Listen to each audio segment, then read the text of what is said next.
Nous sommes à Tambouy, village situé dans le Narang-Est. Cette zone frontalière avec la Gambie qui a subi la crise casamassaise et qui souffre aujourd'hui des effets de cette crise.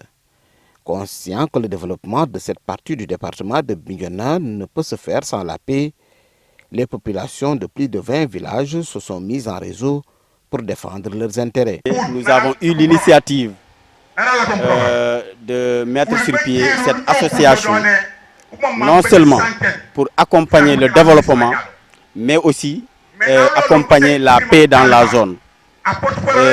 Sachant que sans paix, il n'y aura pas de développement. Nous avons en tout cas sensibilisé les populations et on est parvenu quand même à convaincre les gens pour accompagner ce processus de paix dans la localité. Les habitants de cette zone du Naran ne sentent pas assez les actions des pouvoirs publics. Lancer un appel à l'État du Sénégal, puisque nous sommes une partie du Sénégal, mais qui en tout cas se trouve être oubliée par les gouvernants. Raison pour laquelle nous organisons ces rencontres pour lancer un appel à l'État du Sénégal, n'est-ce pas, et en tout cas réclamer notre part, n'est-ce pas, qui nous appartient, nous, dans ce pays. Parmi les difficultés que vivent les populations du Narang-Est, il y a l'enclavement qui plombe toute initiative de développement. J'ai demandé à ce que l'État du Sénégal pense à goudronner la boucle du Naran. C'est la route qui passe de Bignona à Sindian, de Sindian en passant par Tambouy et qui sort à Seleti, qui doit continuer jusqu'à Bourom, Bourom jusqu'à Touba.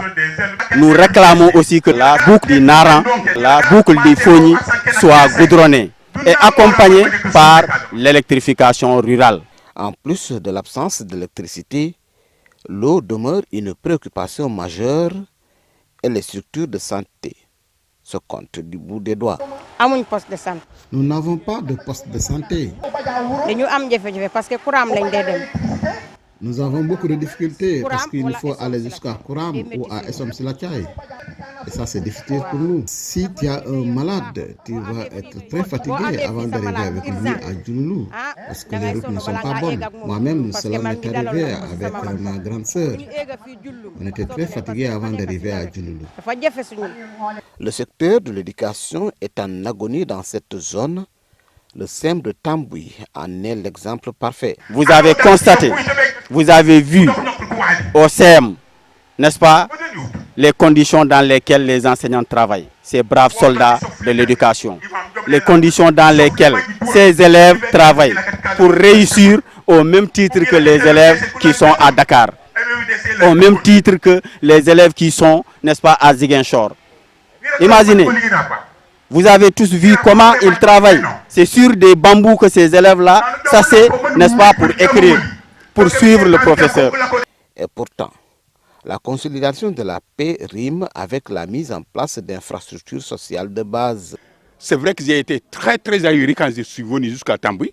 Les conditions dans lesquelles le voyage a été fait montrent que c'est urgent, tout est urgent, surtout en matière de désenclavement.